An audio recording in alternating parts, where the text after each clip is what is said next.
Good, hello. So today we are going to work on creating a table. So you can see I have a blank Word document here, and normally you would be at the home on the ribbon.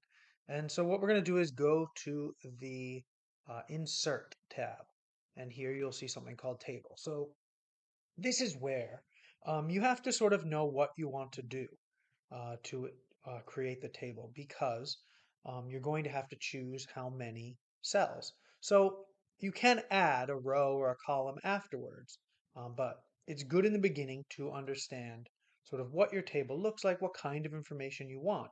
And keep in mind that a table usually has um, a top row that talks about what's in the columns, right? And a side column that talks about what's in the rows.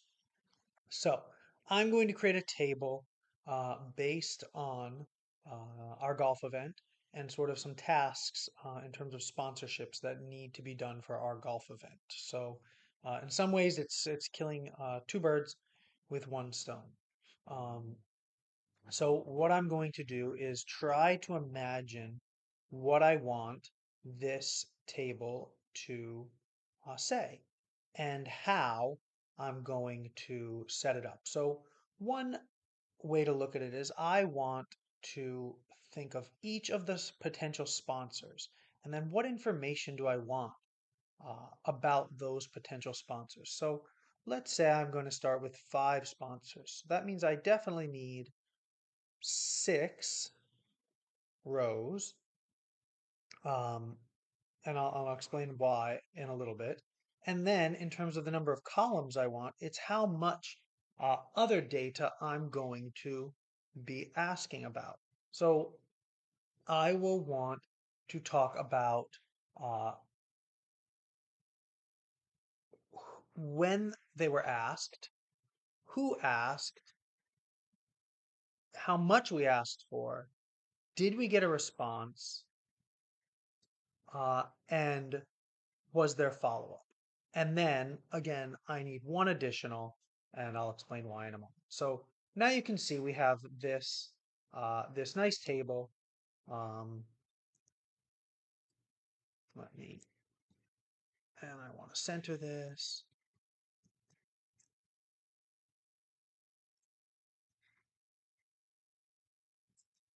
Okay, so sponsorship data for Hope in One, which is our golf event. So let me bold this, maybe make it a little bit bigger, and let's put Hope in One in quotes so we understand. Okay, so as I said, we are going to have an extra row here and an extra column here. And the reason is because you have to then define what's in this space. So let's do something here where we can add a color to ensure that we're kind of seeing the difference. Um, it's a golf event, so let's make it green, but we don't want it to be too green. Uh, So we can choose a color here, like this if we want. Um, and then this one is going to be sort of nothing, right? Because it's the top. So I can make this one black. And then here I can make these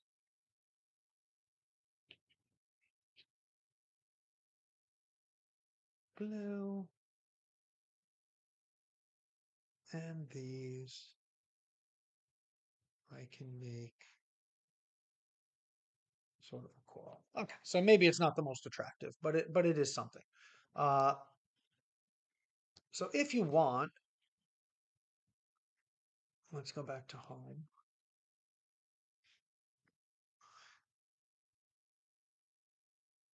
You can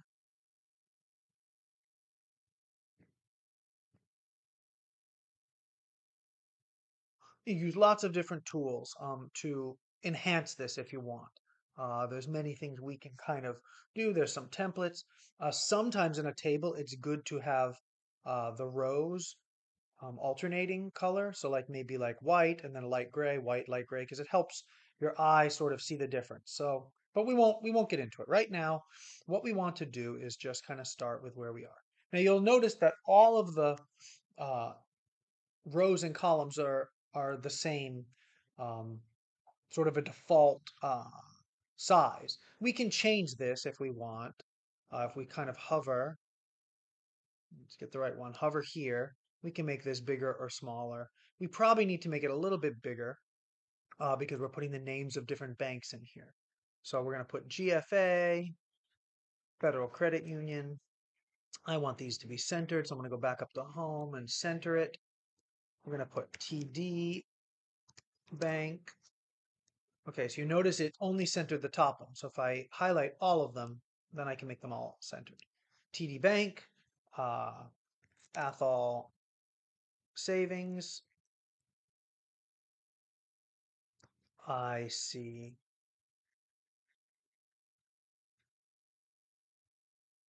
Credit Union, and Fidelity. Okay, so here are the different sponsors. So now what information do I want to collect about these, or do I have? Normally when you're making a table, this is information you have and you're just trying to organize it. So I want who is responsible. So, because we only have uh, so much space, it'll grow as I type. And I might want to make these bold just to separate them from the data inside. So again, I'll do all of it so I don't have to do it each time. So responsible person. So GFA is Jessica.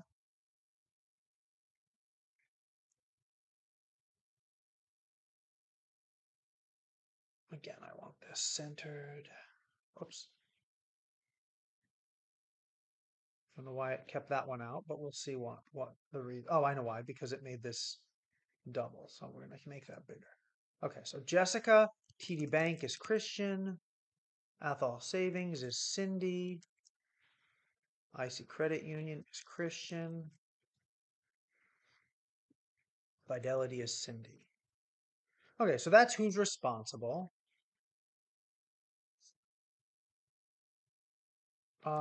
Let's go amount, how much we asked for. So we asked GFA for 500.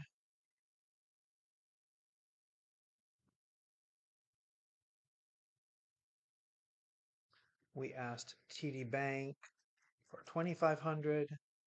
We asked Athol Savings, I think was 2,500. We asked IC Credit, 1,000. I think we asked Fidelity for 1,000 also. It's for our purposes, it's not very important, for making the table, but obviously you'd want to know this information. Look, I don't know why it didn't center all of these, but we'll do it. Oops. Uh-oh. So I've just made a terrible mistake. As you can see, I've dragged something. So I can just go back to this back button and it puts it all back together. So I'm not sure how or why that happened, but uh, it's not the end of the world. The undo button is always very helpful. We just have to remember it's there, right? So we don't panic. Again, as I always say, the key in many ways to this, or really most skills, is confidence. If you feel confident that you're not going to ruin something, then you're more willing to experiment, and then that's a better way uh, to kind of learn. Okay, so maybe we want to know when asked. Honestly, this data I'm going to have to make up a little bit because I just don't remember. Um,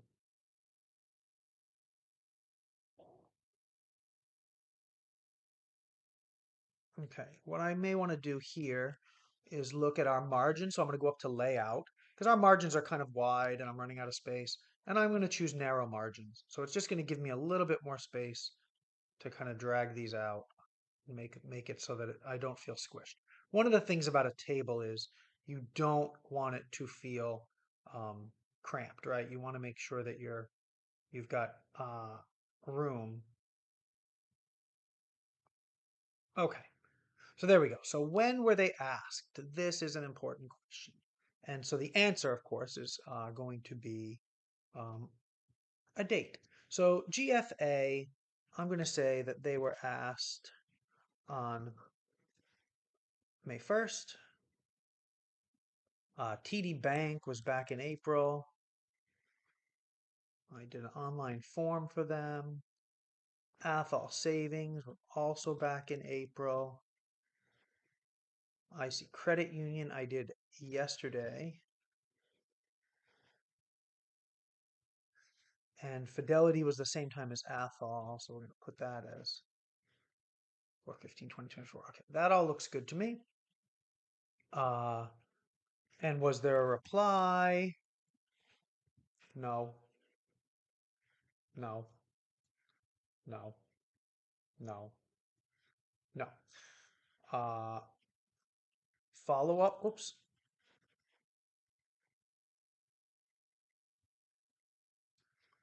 Okay, so now, oh goodness, what have I done? Okay, so we're going to make this a little bit bigger so that it doesn't, I mean, it doesn't matter if it goes to 2 rows, although you don't really want it to do it. It looks a little bit silly. Sometimes it's hard to get it on there. Okay, there we go.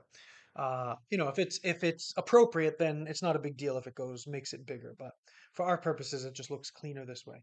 Um, so now I want to put a date for follow-up in here because it's important to know sort of what's going to happen. So again, I'm doing this for the purposes of teaching you how to do a table. Maybe it's not the most useful table, but it'll get the job done. So follow up. Uh, Again, we want to put a date in, like when was it followed up? I know that yesterday, uh, Jessica followed up with GFA. TD we have not followed up with yet. Athol Savings, we have not followed up with.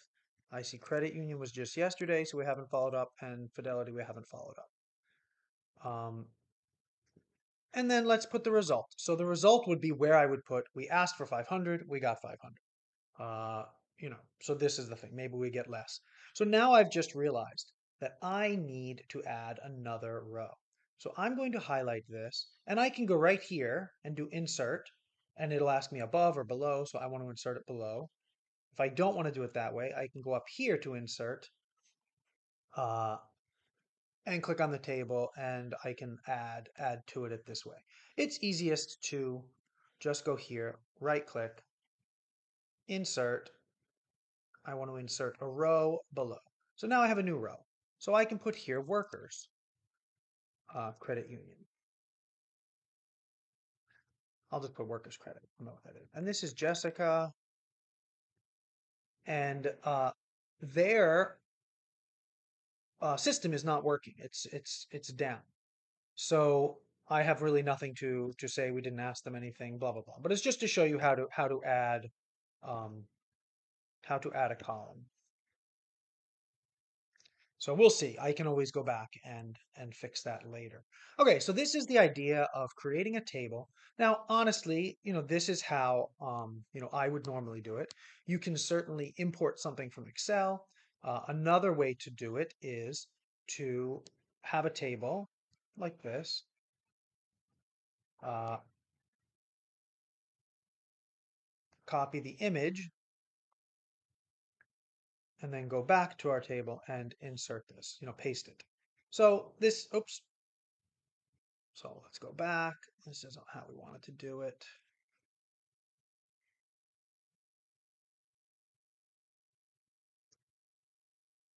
We want it to be below. So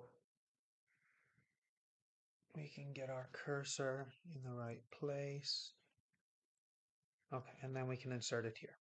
So this is one way to do it. Now this is now an image. So one of the things about inserting an image is sometimes you want to insert it into a text box because then it's a little bit easier to control. So I just inserted it right into it. I can go here to insert, and then I can go to text box, draw text box. I can draw a simple text box, put it in, and then insert it right into the text box. And then it's a little bit easier to move around and manage, just because it's inside this text box, so it doesn't limit me as much in terms of how I want to to deal with it. So those are two different ways you can create a table and insert a table. Uh, Now, once you've done it, you can certainly go back and change any of these parameters to kind of make it look a little sharper. If this is something for a paper, you may need to have some reference, here.